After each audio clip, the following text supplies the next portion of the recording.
Soap opera. Yeah, I think that's how you probably assess where we're at right now with the Indianapolis Colts. Kevin Bowen back, another edition of the pod. Eddie Garrison. Eddie, welcome to the pod. You're officially, you've been... I've officially been initiated. Initiated. I was looking for the word there. Yes, you've been initiated into Kevin's Corner. We post, the pod lives for an hour or two, and then gargantuan news breaks. It's funny, there were probably some moments in the Monday pod you can go back and listen to where I'm kind of stuttering or there was like a pause, and yeah, I was starting to get a little bit of intel into the announcement that was officially made by Frank Reich at 1:45 yesterday. For those that missed the Monday pod, I do think there's a lot of relevant Frank Reich coaching-related stuff in there. So, shamelessly, I will encourage you to listen to that. But I know some of you are probably like, that sounds miserable, so I do not want to go there. That's fine and well. The focus today will obviously be on Sam Ehlinger and Matt Ryan and that jarring decision that I think has merit. And I applaud the Colts, which it's kind of weird to applaud a mistake, but sometimes it's the first step in the grieving process of admittance, and some owner influence definitely behind that. Eddie Garrison, good Tuesday morning to you. This will be our second and final pod of the week. A ton to get to here. Again, Ehlinger Ryan related, the draft. I guess we are looking at the draft, aren't we? The trade deadline is next Tuesday, and I want to talk about that on today's podcast as well. So this will be a nice meaty one here on this Tuesday morning. Should we talk about the decision? Yeah, I was in Kroger doing some grocery shopping with the girlfriend, and then my phone starts blowing up in my pocket, and I'm like, what the hell is going on? So then I look down, and I have 4 text messages, and then I was like, what's going on here? And they're like, well, see you, Matt Ryan, Ehlinger time, and I'm like, what's happening?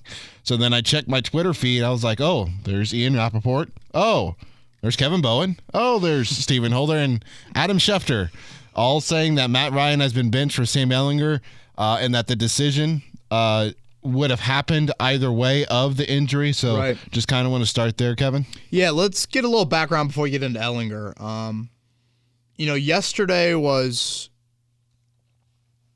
a public admittance driven by the owner that the Colts continue to fail at finding a competent short-term or long-term answer at the most important position in sports. I think to kind of summarize it and boil it down to one sentence, that's where you're at, Eddie.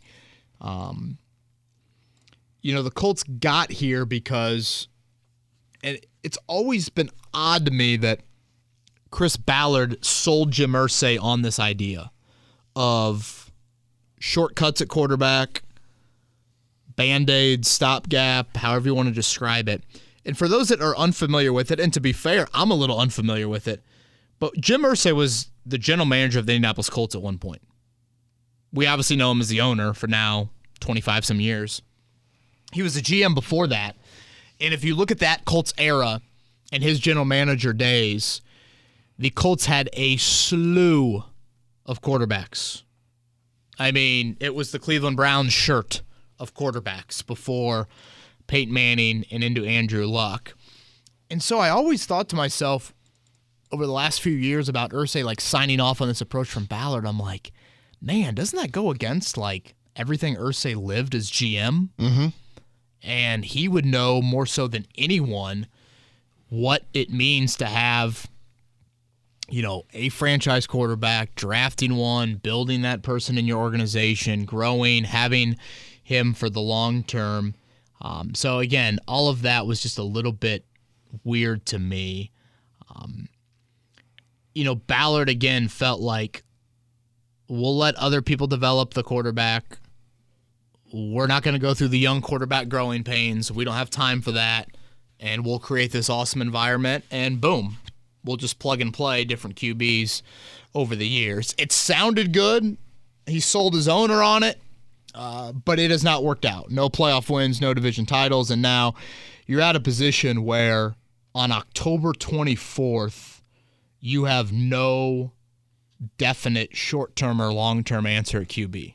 And again, that's the jarring part to me. And the numbers are obviously eye-popping, Eddie. And I know the stat was going around a lot on Twitter yesterday of the I take out the money that Andrew Luck was owed in 2018, or I guess 2019, and then I think Jim Irsay, I think it was like $30 million is what he ended up getting owed. If you take that out, it's $115 million that you've sent to your quarterback position over those years. A first-round pick for Wentz, a third-rounder for Wentz. It's looking like a third-rounder for Matt Ryan, or it is a third-rounder for Matt Ryan, I should say. And you've been, 7th, 8th, and I guess right now you're, like 9th in the AFC, something like that. So you've been just a middle-of-the-pack of AFC team.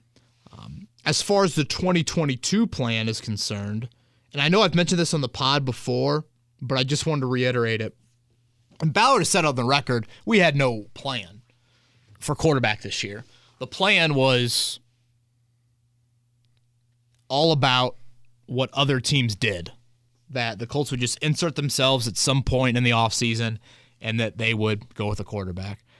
I know I got laughed at a lot for, hey, I don't really want to spend any resources on any of these QBs because I think they're all mediocre to bad. Let's sign a Marcus Mariota, draft a quarterback, and just play the drafted QB, and Mariota is your backup. And you bring him in on short yardage. Something like that. But basically, Mariota, Winston, Mitchell Trubisky, Andy Dalton. I'm sure there's other free agent quarterbacks from last offseason that I'm forgetting about. But Ballard told Frank Reich, evaluate them. Let me know your thoughts. Frank did that. Went back to Chris Ballard and said, they all stink. So Ballard said, okay, let's just wait for the last one. I think Trubisky might have been the first one that went to Pittsburgh. He's just like, screw it. If they don't matter, then let's just wait for the last one. And I think, if I'm not mistaken, I believe right before the Ryan trade happened, I thought there were some Winston Colts whispers kind of right around there. So I think they were waiting, okay, if we can't get any of these guys, we'll insert ourselves at the last moment and we'll see if we can, find one of them. Mm-hmm.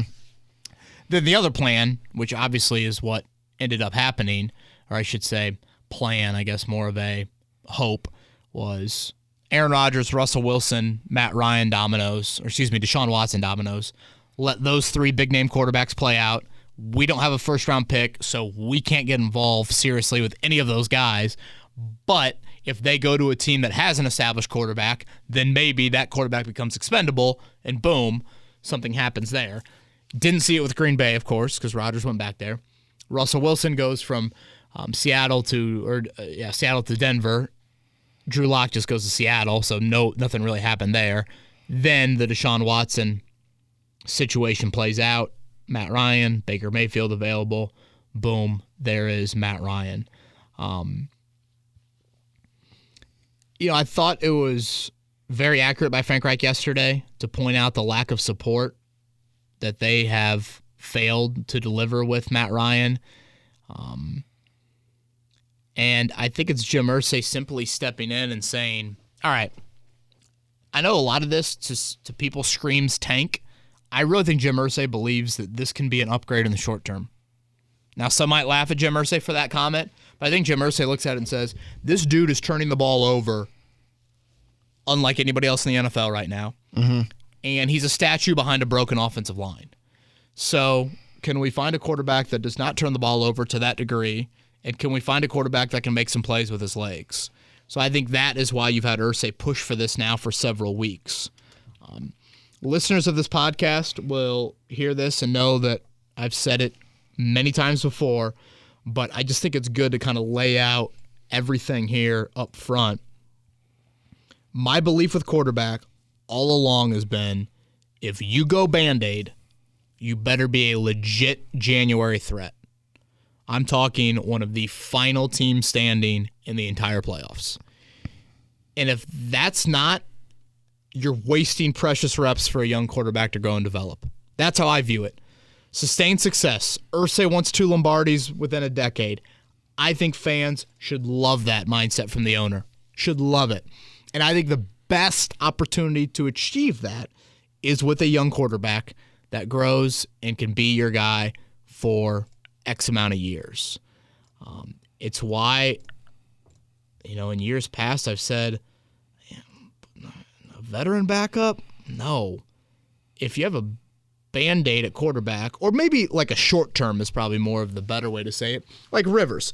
If you've got a short-term guy there at QB, well, if Rivers were to tear his ACL in week 7, I didn't need to see any more Jacoby. I'd seen Jacoby. Play the young guy. Find some youth. Have a guy. And I think that's where the ounce of hope comes. Like, Matt Ryan is being benched. Mm-hmm. Let's rejoice they didn't go to Nick Foles. We know what Nick Foles is. Now they're going to get an answer on a guy that we've never seen throw an NFL pass. And I am a huge believer in that, and that's where I applaud. It's an ounce of hope. You guys know that my thoughts on Ehlinger, and I'm really curious to see Ehlinger because he took a stride in the preseason that I didn't think he had really inside of him.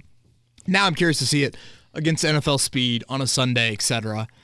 But now it is simply you are getting an answer on the most important position in sports with a young guy. And the franchise hasn't done that. The franchise has not done that in quite some time. So again, Eddie, it is jarring that it's not Halloween and Matt Ryan has been benched. I can only imagine what like the Ryan family thinks of this. They're going to be like, what? We just bought a house on a beautiful golf course here in the Indianapolis suburbs, and this is what's happening? Is there merit behind the decision? Yes. The turnovers, for sure. Now, some of it, you didn't support Ryan, but this is the bed that you're going to live in for 2022. And you know what? I did this with the Pacers around the trade deadline last year. The Pacers waited too long, just like the Colts have waited too long. Mm-hmm. But at some point, you've got to admit that you are wrong and say it's time to move on. And for me, since Andrew Luck retired and shocked the world in late August 2019, this is the first podcast I've ever recorded where I've said to myself, here is some actions from the franchise that point towards the future of that position. I guess a little bit with Carson Wentz, but even then, like, you had to have straws. skepticism there, and you had to have, like, wait, why did Philly say no? Why did Philly draft Jalen Hurts? All those things. Teams often wait too long, and I get it. We all want to believe in what we've done. We all want to support the belief and the actions that we've taken. That's human instinct. I mean, hell, if I get into a fight with my wife, I'm going to stand my ground. I'm going to believe in it. And finally admitting and saying that you're sorry is a big, big deal. And now here you are leading into the final 10 games of the season, and you're going to get a beautiful evaluation on Sam Ehlinger, and what a golden opportunity for him. So that's a little bit, I think, decision-wise behind it. Again, is Sam Ehlinger Tyrese Halliburton? No. And when you traded Sabonis for Halliburton, it was the first step, and you got immediate return that gave you hope. Ehlinger is not there, but when you know the answer is not working for you, you've got to move on. And that's what they're doing here with Matt Ryan. Again, heavy Jim Irsay influence. I think Chris Ballard and Frank Reich like a lot of what Sam Ehlinger brings, but this does not happen without the owner. And you know what? I'm sure, Eddie, it's a little bit of Frank Reich saying to himself, well, I was going to cuss, but Frank is not a cusser, saying to himself, shoot, I'm no dummy. Dadgummit. I'm no dummy. I know full well what the owner thinks of Ehlinger, and I know what the owner thought of Carson Wentz last season. I should probably side with the owner in this one. And I do think there is, and sure, does it bother you that maybe Irsay has to step in and the owner's got to meddle a little bit? Yeah, it's probably not great. I'm not too fed up with that. But I think the turnovers really frustrated Irsay from Ryan, and I think he's always had a little bit of crush on Sam Ehlinger. I could see that both ways. Now, I was doing some research, and a grade 2 separated shoulder is typically a 6 to 10 week recovery timetable. So the next part of this that I'm looking to is, do they put Matt Ryan on IR?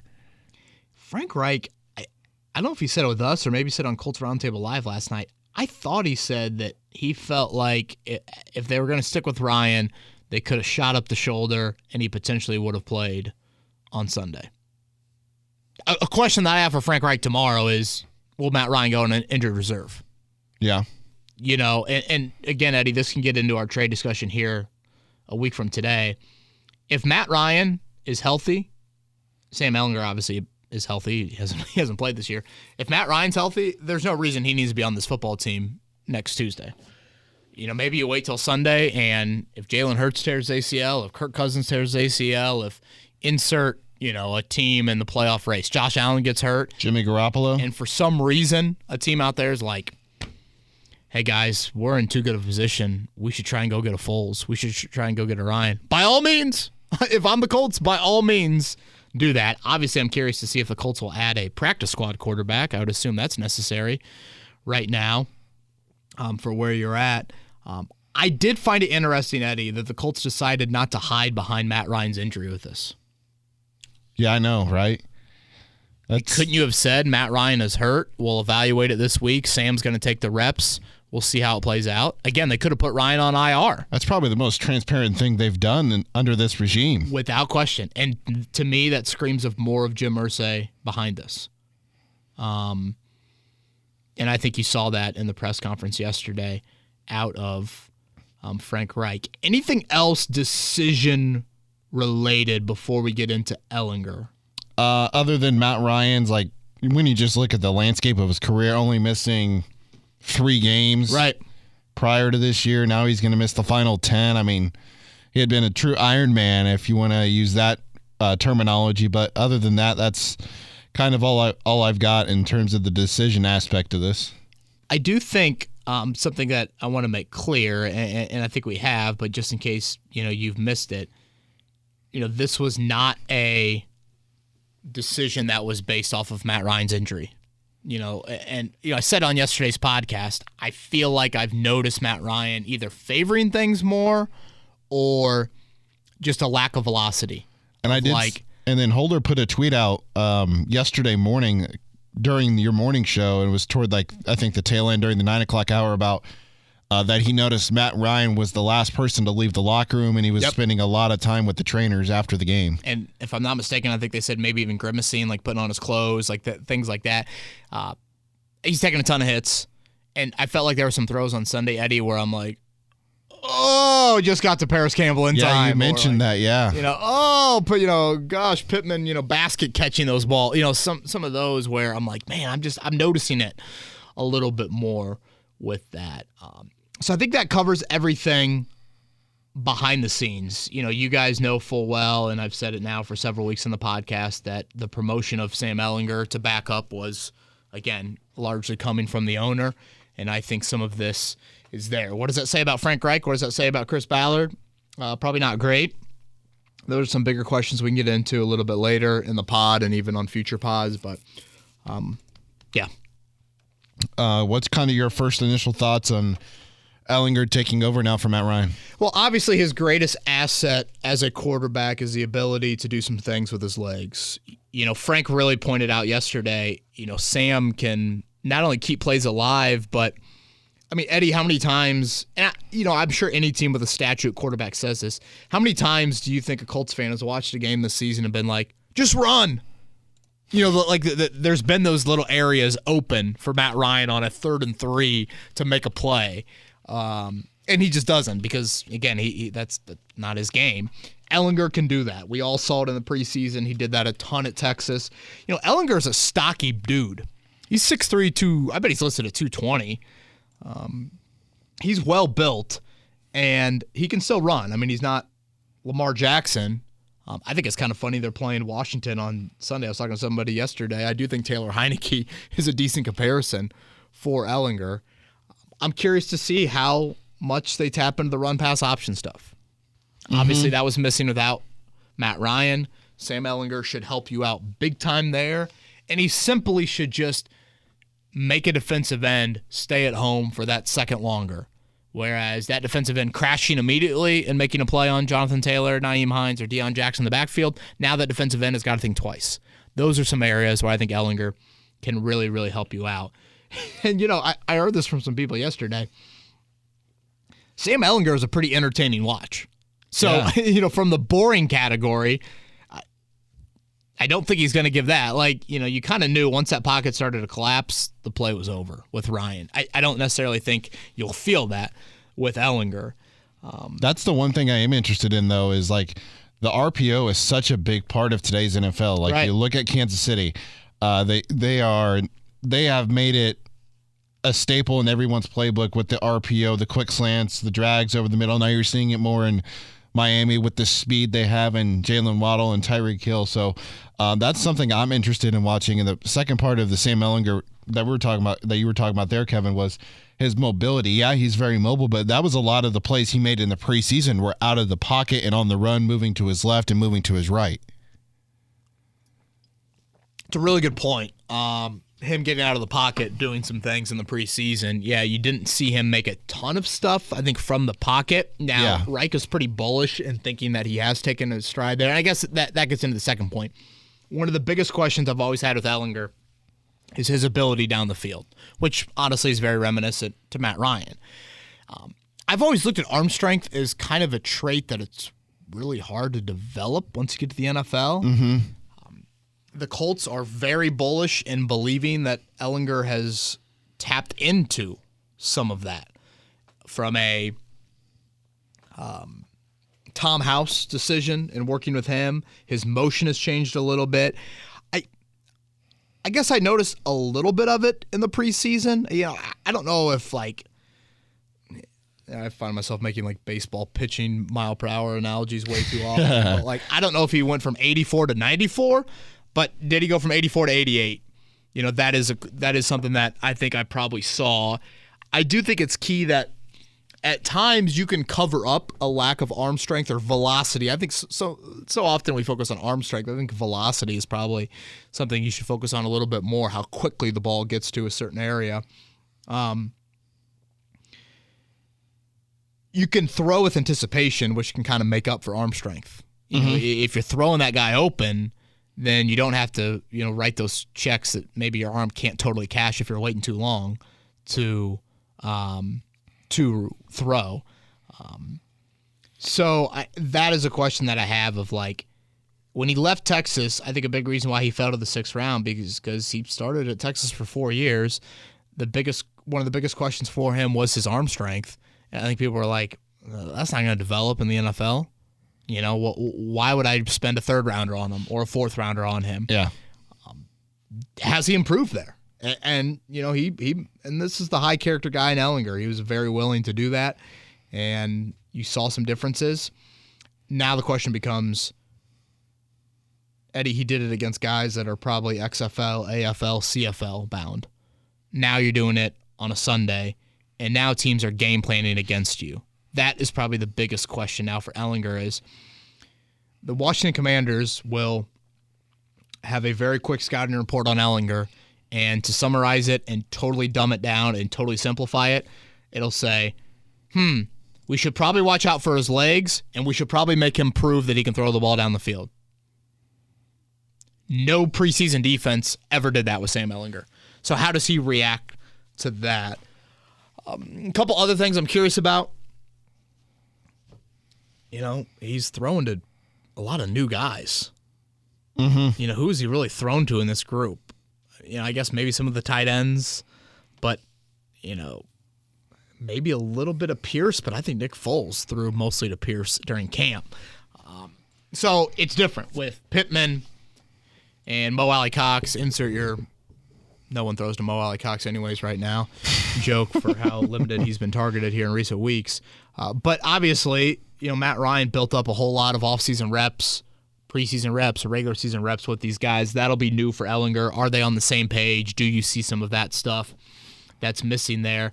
One thing that Frank Reich, I felt like always mentioned was Sam Ehlinger does a great job of finding simple well. From a processing standpoint, I don't think you're overly worried about it. Again, it's NFL game speed. It's a Sunday. It's a regular season game. That'll be different. But I don't think you're as worried about that as maybe you were with Jacob Eason, if you were going to throw him in the mix a couple years ago. And I get back to this question, which is related to Matt Ryan, Eddie. and I think Peyton Manning honestly said it last night. He says it a lot during the Manning casts when they're watching these quarterbacks play. And it's a frequent Manning, referencing kind of his core beliefs about playing quarterback. One of the most important jobs of the quarterback is get your offense out of bad plays. Realize that pre-snap, get them out of the bad play. If you realize it post-snap, don't make the bad play worse. We saw that way too often with Matt Ryan. Mm-hmm. We saw it Sunday. Frank Reich, admittedly, put Matt Ryan in a bad play on the pick six. Matt Ryan's got to realize that post-snap, and he's got to make sure that play does not become catastrophic. So with Ehlinger, does he process that? Can he do it? And then once it happens post-snap, where's that balance in wanting to keep some plays alive because you have athletic traits to do that, but all of a sudden knowing when to eat it? Yeah. That I think for any quarterback, particularly a mobile one, particularly a young one, I think will be something to keep an eye on.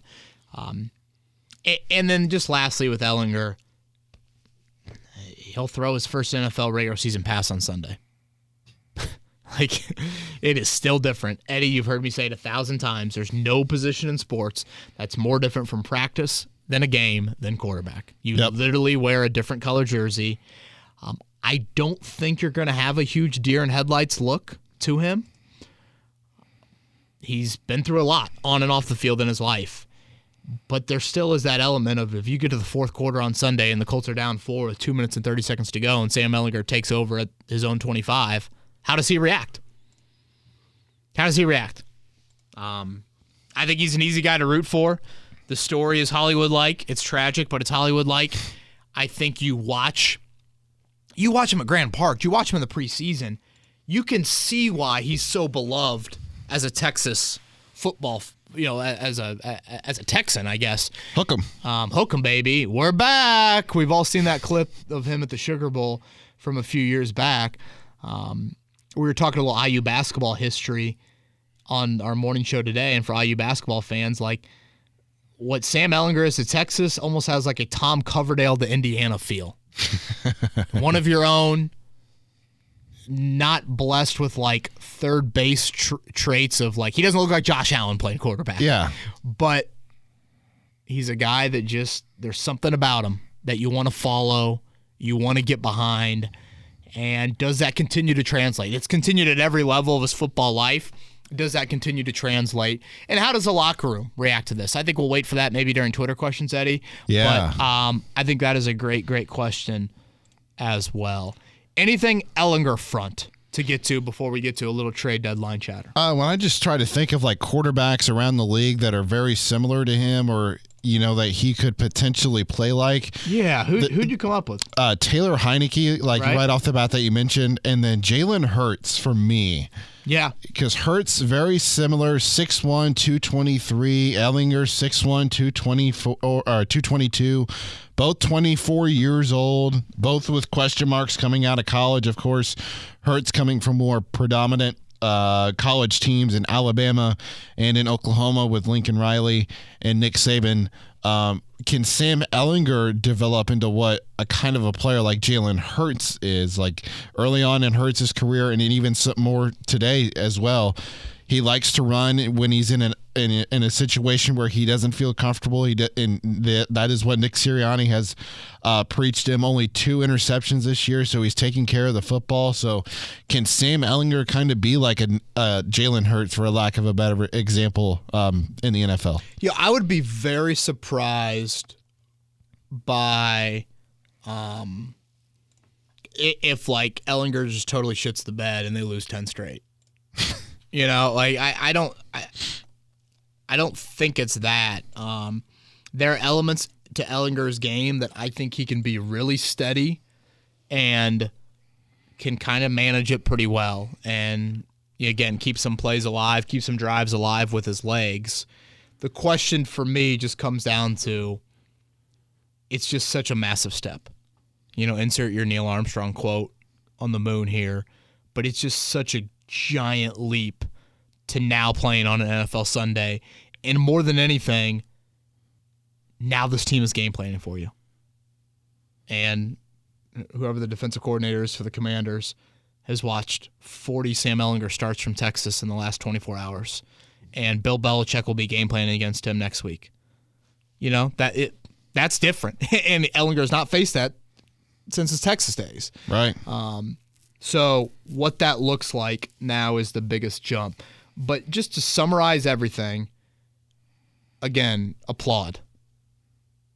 I'm applauding the admittance of a mistake, and I'm applauding that now the franchise is saying, we're not going to go to Nick Foles. We're going to go to Sam Ehlinger, and we're going to get an answer on a young QB. Because far too often, Eddie, and I get it's difficult, but I think far too often teams draft a quarterback, but you never really give them a chance. Mm-hmm.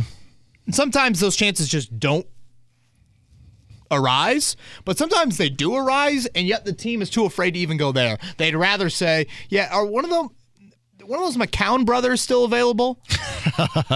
You know, they choose to go safe. And I felt that way about Jacob Eason, about like, you know what, if you're going to draft the dude in the 4th round, what you say on draft day when you make that pick is, guys, at some point, we're going to have to throw Eason in there. And it might look really bad, but you never know until you truly throw him in there. Good or bad. You never know. Eddie, for 15 minutes last night, Bailey Zappi was having a statue next to Tom Brady outside Gillette Stadium. Yeah. And again, that's what you got to find out. You got to throw them into the fire. Monday Night Football, you got to see what exactly you have with these guys. And I know it's a little different with the Mac Jones situation and his health and all of that, but that's what the Colts are doing. And kudos to them for doing it. And in a weird way, Sam Ehlinger might be playing to save Frank Reich's job. Very well. Could be the case. It was quite the burden for him, but what an opportunity for Sam Ehlinger. 6th-round picks dream of this. Dream. You're in year 2, and a franchise that is 3-3-1 has given you 10 games.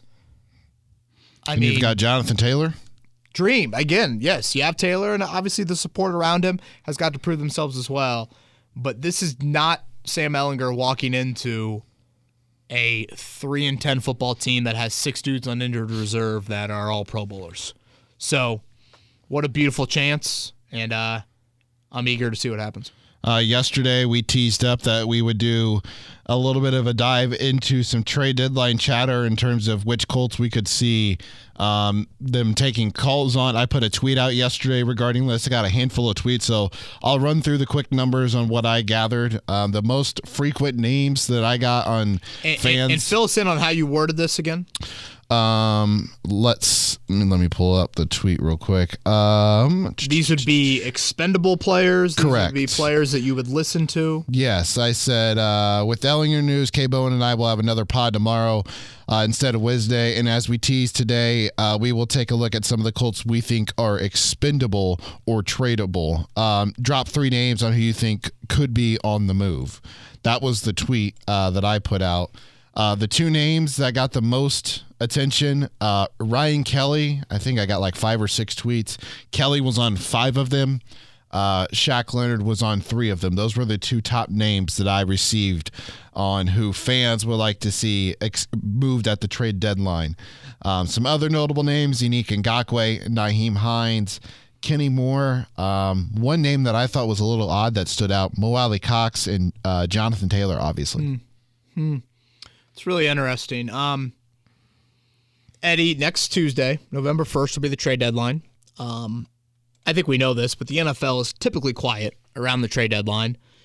The Colts' last in-season trade would be Trent Richardson.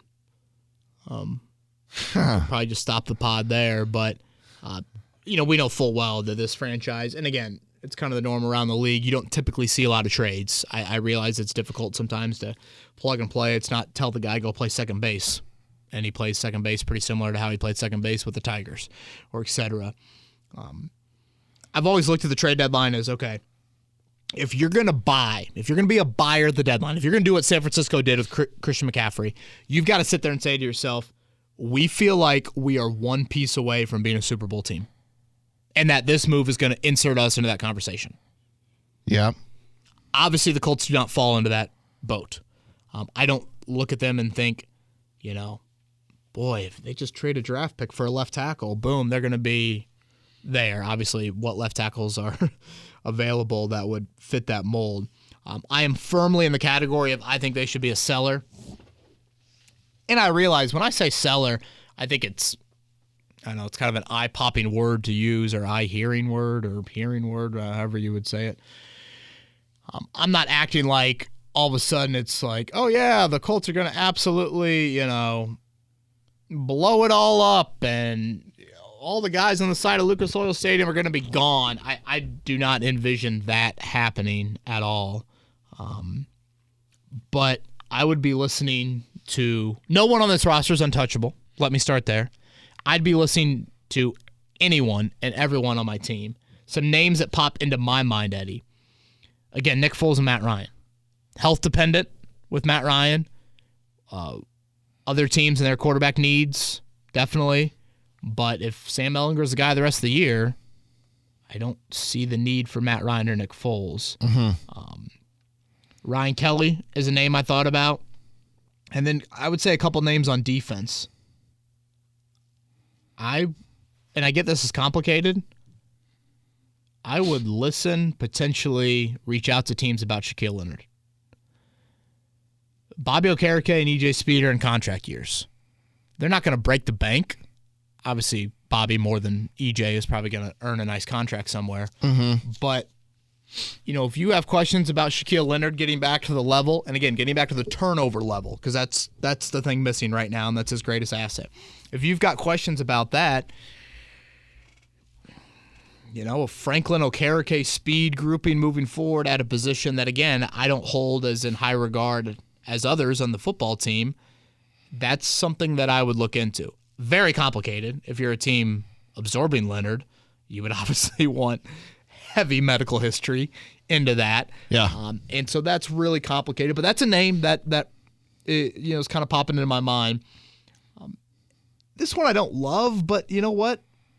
The emergence of a 7th-round pick out of Yale, what about Julian Blackmon? Yeah. Blackmon, I think, played, was it like a dozen snaps, maybe a little bit more than that on Sunday. Rodney Thomas still took the majority of snaps with Blackmon back to practice. So, again, these are just names that I would definitely listen, hear. No one is untouchable. There's a price tag for everyone. But there's also a price tag that I'd be willing to listen to a little bit more because of what your draft capital looks like in April. And this is very relevant to Washington and Carson Wentz. Carson Wentz is on injured reserve. It's very much looking like that's going to be a 3rd rounder, not a 2nd rounder. You don't have your 3rd rounder next year because of the Nick Cross trade. So you're sitting here at the draft, and as I look at the draft order right now, Eddie, the Colts are what, like 16 or 17? And you look at the top 5, and you've got the Lions, and you've got the Panthers, and you've got the Texans. Those 3 are all taking a quarterback, right? So if you're trying to formulate a trade package, if you're trying to gauge where you need to move up in the draft, trying to get additional draft capital is massive. And more so than any other year, I would argue in the Ballard era, this trade deadline has got to be explored from more of a selling standpoint.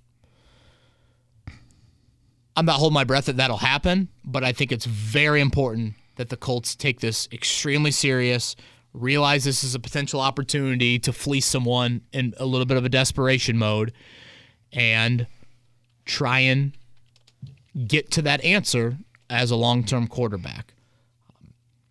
Anything you want to chime in with, Eddie? I got one more thought, but just anything there? I think if they were to finally, break the trend, for lack of a better phrase, and make a move at the deadline, I think you need to move one of those guys that's on a heavy contract, whether that's DeForest Buckner, whether that's Quentin Nelson, Ryan Kelly, or Braden Smith.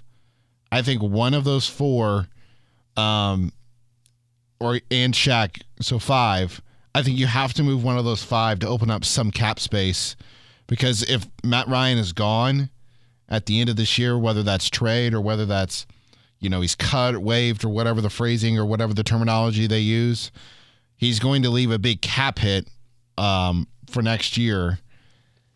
and it wouldn't leave you any room to sign anybody. And if you are embracing, and this is all assuming Sam Ehlinger plays well, he shows that he can be a starting quarterback in the NFL, then this is like the dream scenario that we have been talking about for years. Right. The best way to develop a winning team in the NFL is to have a rookie contract at quarterback. Mm-hmm. Yes. Because then you can spend money on other places, like the Kansas City Chiefs did with Patrick Mahomes, like the Chargers are doing around Justin Herbert, like the Buffalo Bills did around Josh Allen.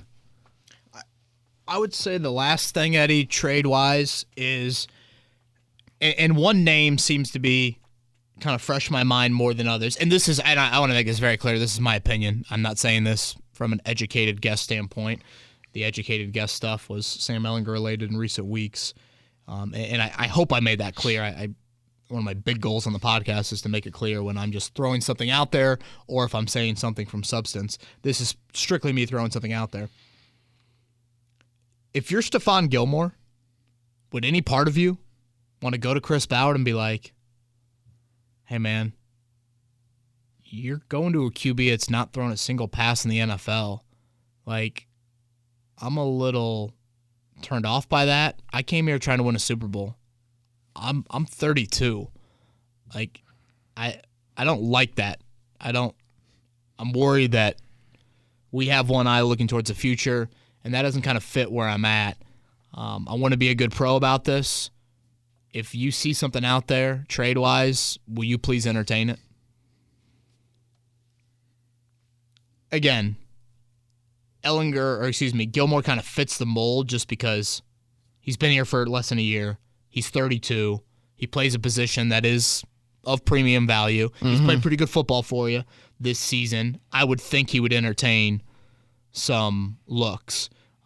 And when you consider, a team that immediately popped out to my mind was Buffalo. I mean, they've had a lot of injuries in their secondary. Brought in Xavier Rhodes, he got hurt right away. Yeah, I don't know if Tre'Davious White is healthy, and I can't remember if their second cornerback's healthy either. So yeah, well, the rookie Elam, I think, has had some ups and downs. So yeah, again, Eddie, that is a name. And is there anybody else in that locker room?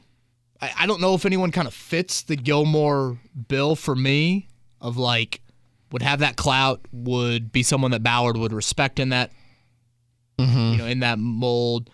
In a way, it would allow you to get Isaiah Rodgers on the field a little bit more. Some might say it would mean more Brandon Faison, which, yeah, okay. But I don't know. I think that's a reality. When you make such a drastic move like the Colts just did, benching Matt Ryan, Eddie, 1 week ago, people were like, Matt Ryan, Matty Ice, fourth quarter comeback, blah, blah, blah, blah, blah. And now he's benched. That's got to be jarring inside that locker room. I know we got a Twitter question on that, so maybe I'll hold off on a little bit more. But those are my trade deadline thoughts. Again, coming up Tuesday, 4 o'clock. So you've got one game to further evaluate where you're at right now. But although I don't think Jim Irsay wanting to move with Sam Ehlinger is a clear sign of him saying blow it up, and I don't think you should blow it up. Let me make that very clear. I don't even think this is anywhere like the Pacers. I mean, the Pacers, to me, needed a huge rebuild. Yeah. This is a rebuild, and again, the most important position in sports is a part of that rebuild, so it's massive in that realm. But I still think there's a lot of important pieces that you have on this football team. It's just rare to potentially make trades in the NFL. This is a time where you find teams that are desperate. A lot of people look at what San Francisco did and say, that's desperation. Yeah. So can you fleece? Can you acquire additional draft capital as the Wentz trade looks like it's going to be a third rounder, not a second rounder? The fact that you look at the top 5 right now and you see Carolina and you see Houston and you see Detroit, I think it's an opportunity to potentially enter the room and go with something there. The interesting part to me with Carolina is Matt Corral hasn't played yet. Injured reserve, so I don't know how they view him in that regard. Wasn't that a pretty serious injury? I think he broken ankle. Knee injury. I thought it was ankle. I thought Washington. Foot. I thought Washington might go with Sam Howell. Right. Over Heineke, but maybe Ron Rivera saying, I'm kind of coaching for my job here. Let's see if we can resurrect things with Heineke. So anything else trade value front before we get to Twitter questions? I don't have anything else, so I was just going to hop right into Twitter questions. The first one comes from Josh. What's your best guess on how the locker room will respond to Sam Ehlinger advancing to QB1? From an outside perspective, I'm having a hard time figuring it out if there is a real conviction from the team's leadership that this will work in winning more games, or if they are merely trying to see what they have in Sam and sort of tanking for a better pick along the way. I am torn on this decision personally. I guess the recent Jacksonville game gave me a glimmer of hope with the current situation, but on the other hand, I'm excited to see what Ehlinger can do on Sundays. Yeah, I think that's a really, really relevant question. Eddie, I could see I could see two sides to the locker room, and I'm curious your thoughts on this. I could see a side of the locker room that says this. To the earlier point of, holy shit, last week we're praising this guy and he's Matty Ice and fourth quarter comebacks and, he's been there, done that, and I feel confidence in the fourth quarter and now we're going to a guy that's never thrown a pass in the NFL and we're 3-1? Mm-hmm. I think that's one side of the locker room. I think the other side of it is saying, hey, this dude leads the league in interceptions and fumbles. If I was playing my position, 32nd ranked in such an important statistic, I probably would be cut. So I love the move. He's the reason why he's putting us in these situations and needing fourth quarter comebacks. If we correct the turnovers and get out of our own way offensively, now we can breathe again and we can tap into some stuff. I could see both sides of it. I do think, and I made this point earlier, and part of this is, I think, Sam Ehlinger's style. I just think players gravitate towards quarterbacks that can make plays with their legs. Yeah. Like when you watch Ehlinger in the preseason and you remember the social media reaction to him, I think frequently it was guys being like, Sammy E, oh my gosh, did you see him today? All that stuff. Like that's what the vibe was. And I just think naturally, I think it's what made Andrew Luck really likable. Is like guys like when you're showing toughness, you're keeping a play alive. Like watch an NFL game and watch a quarterback dive for a first down near his own sideline and get it, and watch the reaction from the bench. Tua Tagovailoa lowering his shoulder in the first game back after coming from a concussion. Yeah, that's for a much bigger story. But you know what I'm getting at. I just think guys really appreciate that. So I'm really torn on where things are inside that locker room. I could see both of it, but that's a great question, Josh. I think they'll like his style of play. Obviously, you've got to produce. There will be some that will be skeptics, but I think there will be others. I think Ehlinger's a pretty likable dude. Easy to root for, easy to follow, and again, it's an ounce of hope. Next one comes from David. With the news breaking out of Sam being QB1, how much of a leash should he have? Obviously, he's either the future or he's not. So if you were in the position of Frank Reich or Jim Irsay, how long do you give Sam? Is there even a reason to put in Nick Foles? Is it make or break? Since we're basically playing with fire, always looking for help to even sniff a wild card, let alone the division. Thanks, Kevin. Yeah, Nick Foles and Matt Ryan do not need to take another snap the rest of the season. I guess Nick Foles hasn't taken a snap yet, but there's no reason to turn to them. Ehlinger. I feel like I'm Gus Johnson. Brendan King would be yelling Ehlinger right now like he did last week on the podcast. Gus Johnson voice. Ehlinger! In the Red River shootout. Iconic.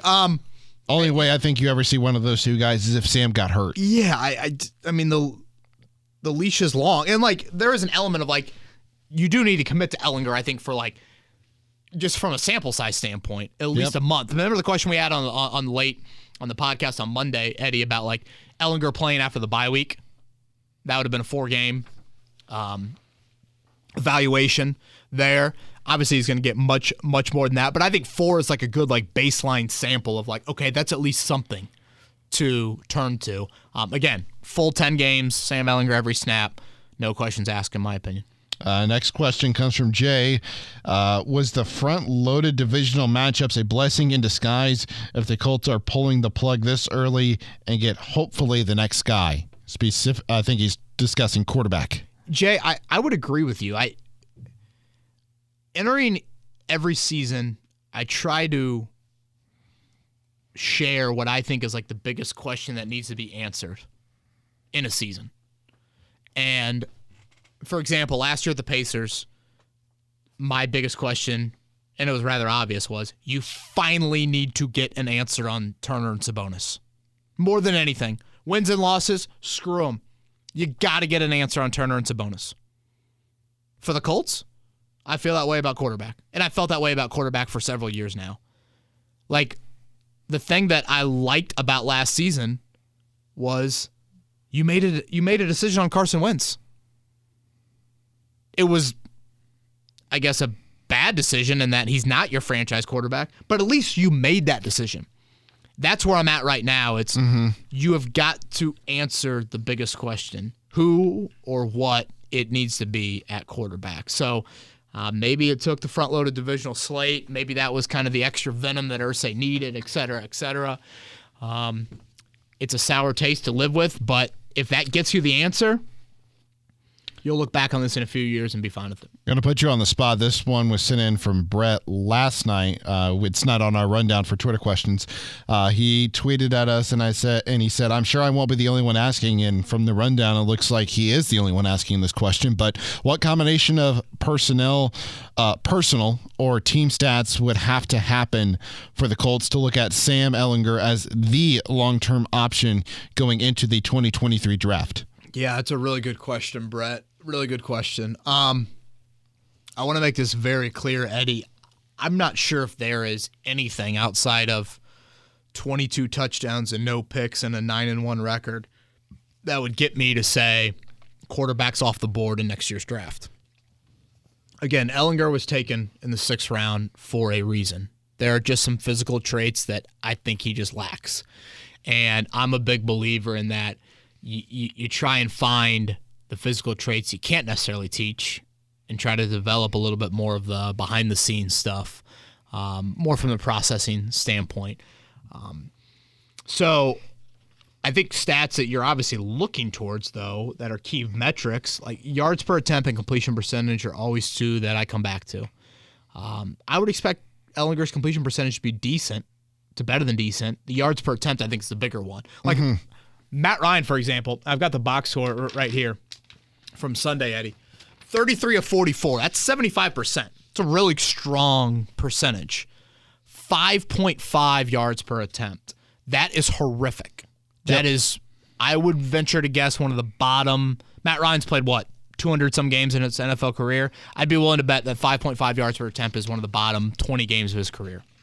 Like, that's awful. It's one of the worst games in a season you can have. And again, to reiterate, that was against the 32nd ranked pass defense, which only adds to it more. So I think those are some of the things that you're looking for out of Ehlinger. I think I'd be looking at some of the downfield throws. Does he take those chances, and does he hit on those chances? I think those are some things that you're looking for as well. As much as Matt Ryan had some issues, Eddie, Matt Ryan did a brilliant job of consistently giving Alec Pierce a chance on those deep balls. He gave him a chance. Like, Ehlinger's got to do that stuff. You've got to make sure you've got the right ball placement and the right first, I'm totally missing on the phrase I want to use. Hang time is what's popping in my head. Air underneath the ball, I guess, would be the proper way to say it. For Pierce to not have to touch, thank you. For Pierce not to have to break stride, those sorts of things. I think those are some of the things that I'd be looking for. And I don't want this to sound like a knock on Ehlinger. And 10 games is a big, big sample. But he would have to do absurd stuff for me to, again, totally eliminate quarterback off of it. Because in all likelihood, Eddie, you're going to be drafting the top half of round one. Again, it's the golden opportunity to be in a position to where the trade-up is not as massive as it was last year, or I should say 2 years ago when you took Kwity Paye early in the 20s. And, I've said this all along. like a Justin Fields and a Jalen Hurts. Those are a couple names that I just keep on coming back to. If the Colts knew Fields would fall to where he fell, and then was there a disagreement, Reich Ballard internally wise on Hurts? I think it's a fair question to be asked. You can't continue to sit there and say, well, man, wasn't meant to be. No. You've got to go to that garage sale, and garage sale isn't the right way, but like, you got to go and find it. Eddie, as I take off my wedding ring, this is relevant. Eddie, from a wedding ring standpoint, yeah, there might come a point in time where you have to purchase one, and it's like you've got to go find the ring, not sit there and say, "Oh, I'll let the ring come to me." And I'm not like, you got to go get it. You can't sit here and be like, yeah, it's my birthday, and I know my birthday they do those fast food deals, so I think I'll just go with Steak and Shake today, like on that deal. I love Steak and Shake, by the way, nothing against it, but that was probably a really poor analogy, but I hope it makes sense. Like, when it's quarterback, you can't just sit there and think the guy's going to fall into your lap. You got to go get it. You also gave me some advice there, so I appreciate it. To your point about Matt Ryan, yards per completion this year, 9.9, lowest in his career.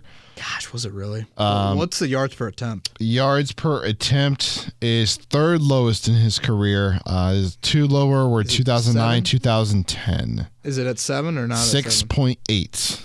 Yeah. Again, when Brissett was let go, I want to say it was 6.8 and like 59%. Obviously, a little bit better there from a percentage standpoint, but the yards per attempt is still weak. Great question, Brett. On to Mike. He says, so I know Frank called the Sam Ehlinger decision a collaborative decision, but in your opinion, how much of this is Jim Irsay? Matt Ryan hasn't been amazing, but I don't think he's been bad enough to deserve benching. Mike, I think it's pretty well said. Heavy Jim Irsay influence. Heavy.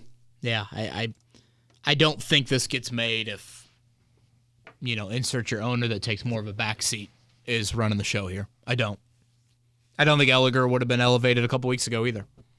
And as I said earlier, I think it's Frank Reich reading the room. I don't know if it was Irsay coming right out being like, you're going to do this, and there's no questions asked, but I do think it's a bit of a,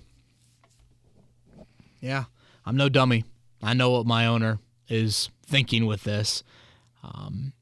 And the Colts didn't support him, Ryan. And I think that's accurate of what Reich said yesterday.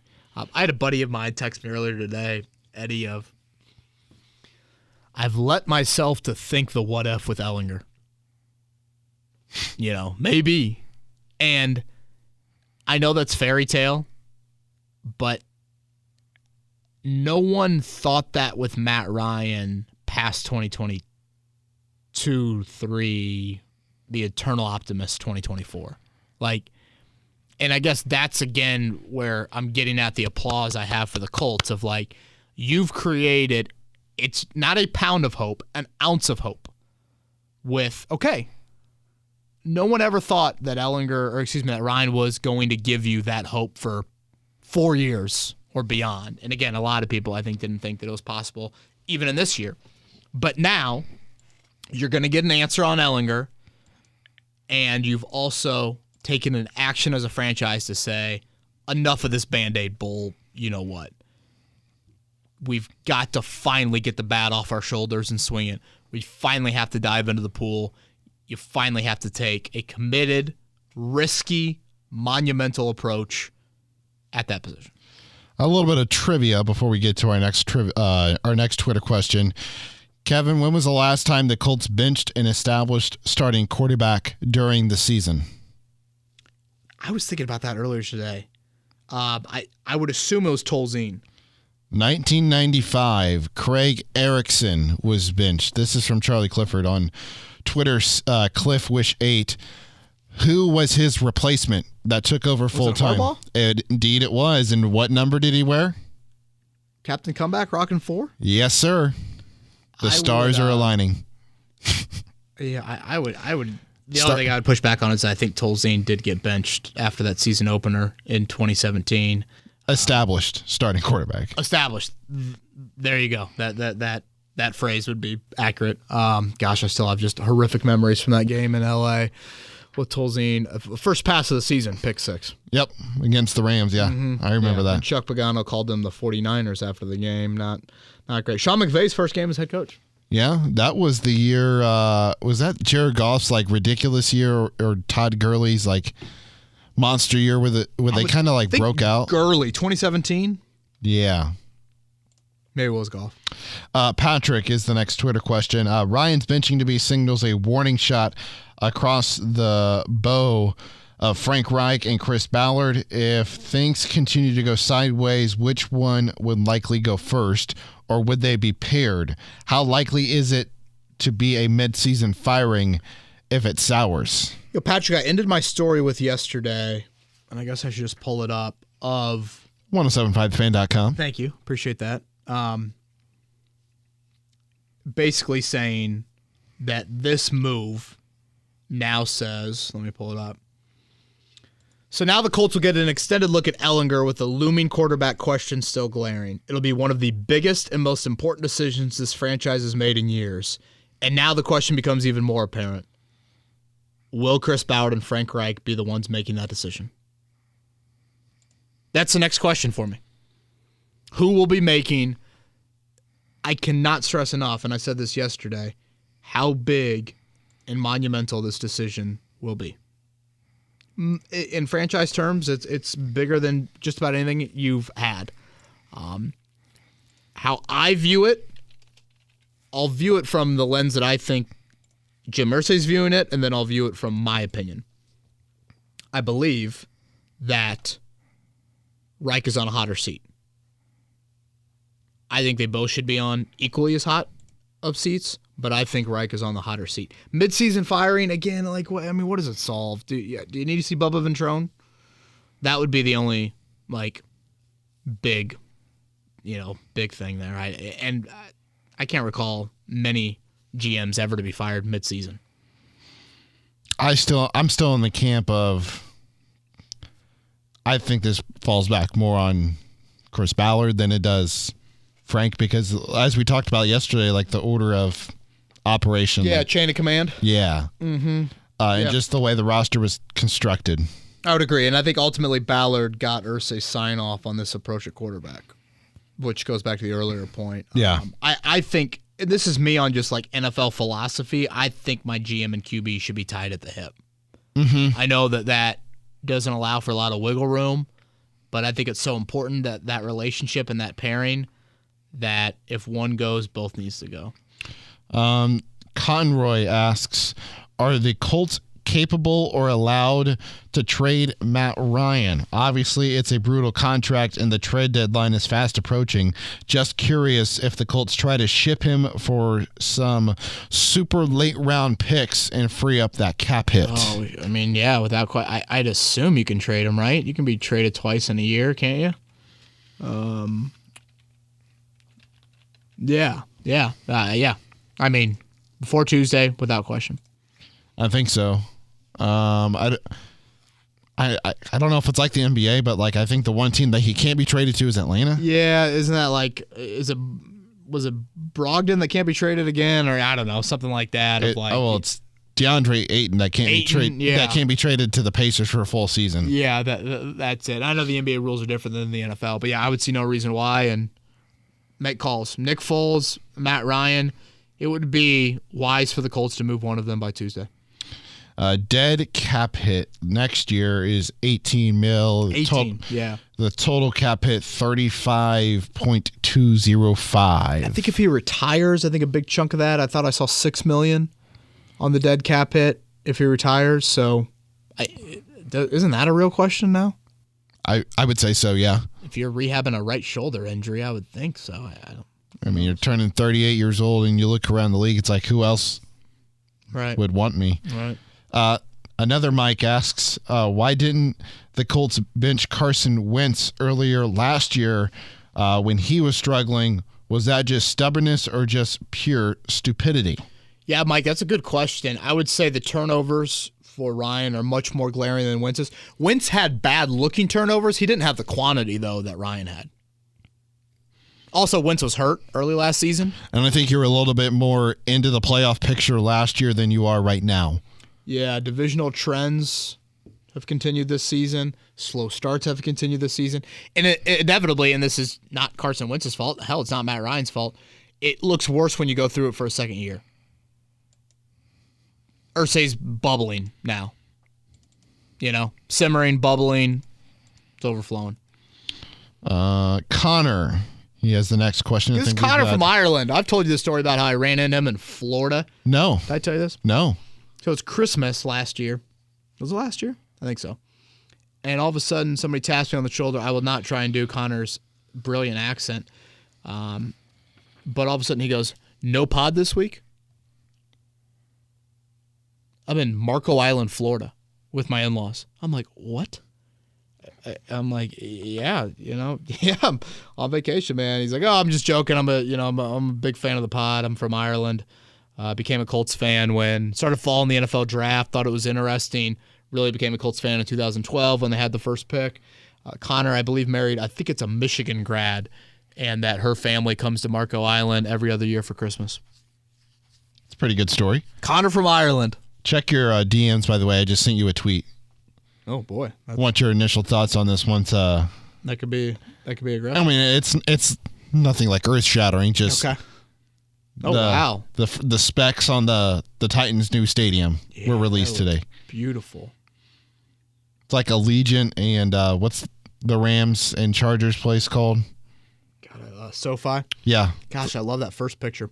Yeah, Nashville's going to be getting a Super Bowl, right? Yeah, they can view the specs if Colts fans are curious by going to Teron Davenport's Twitter.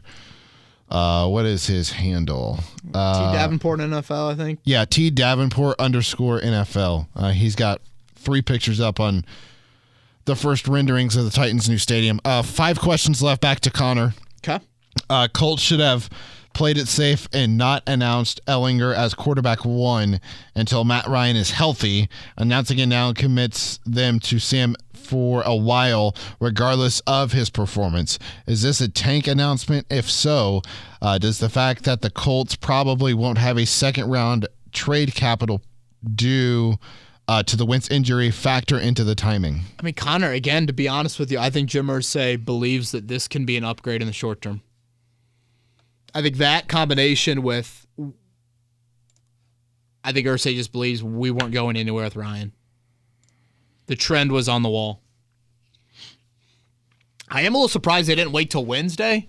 I mean, Eddie, from a competitive advantage standpoint, typically you see teams wait till Wednesday on this announcement.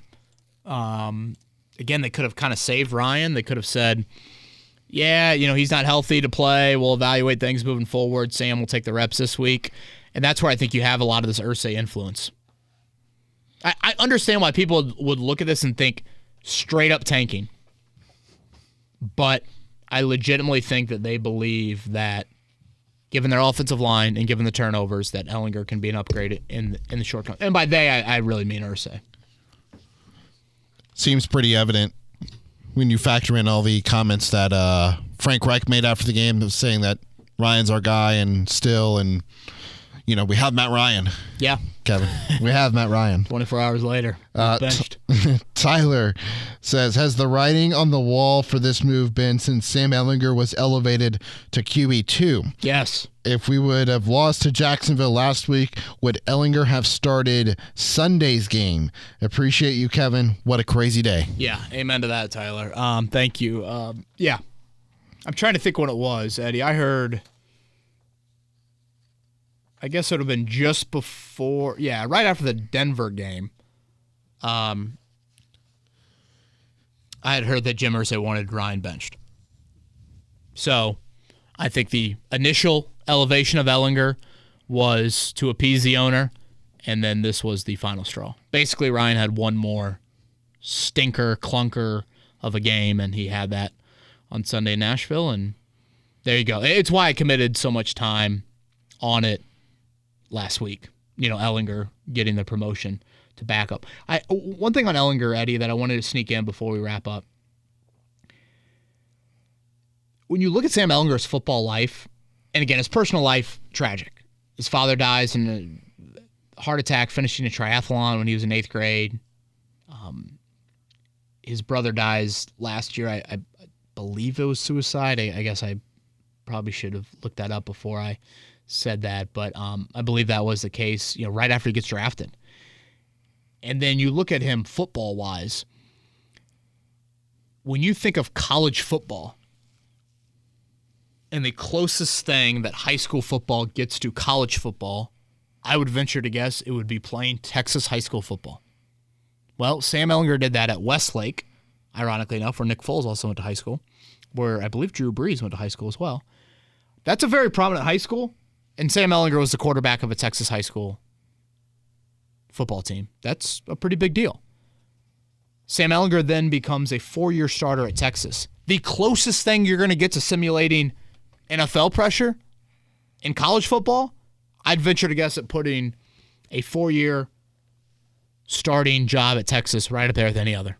With how nuts that state is, a Texan and Sam Ehlinger, all of that. So I guess what I say is this is not some dude from Southern Illinois starting at quarterback on Sunday.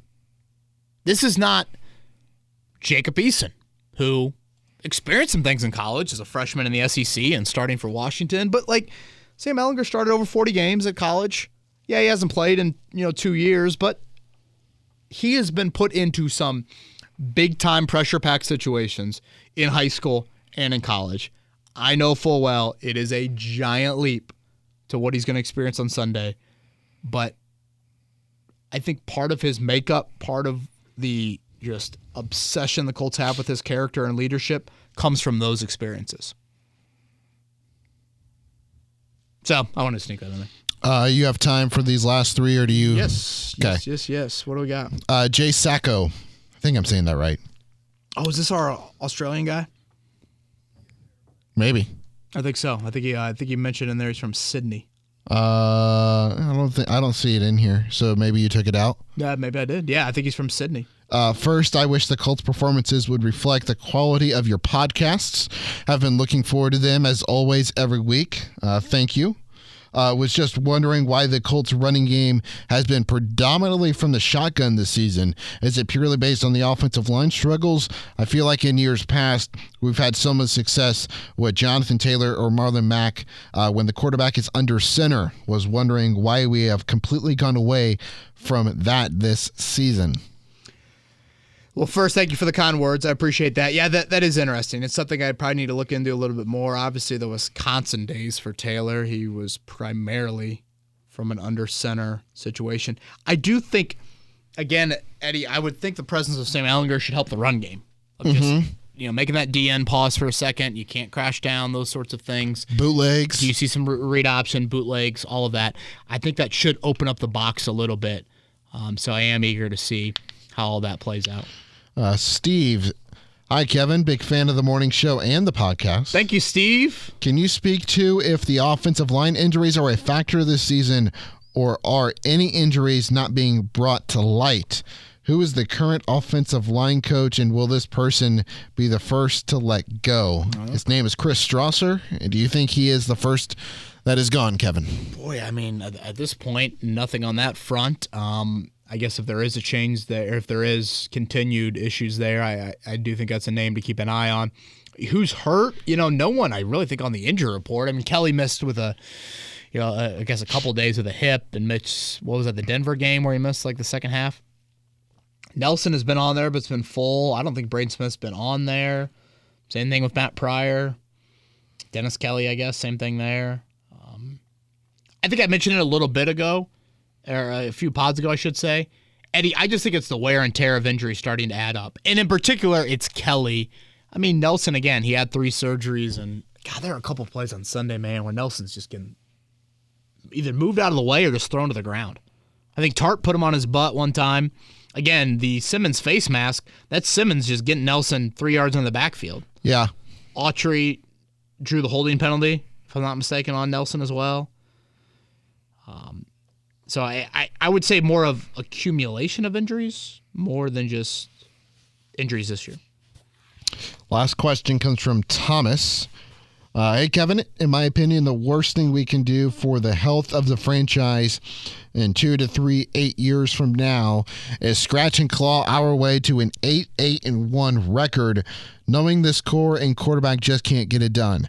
When do you hit the switch and play Ehlinger? Well, that question has been answered. He's not saying that they should tank necessarily, but they've got to get the quarterback of the future in this coming draft, and picking at 18-ish just doesn't help.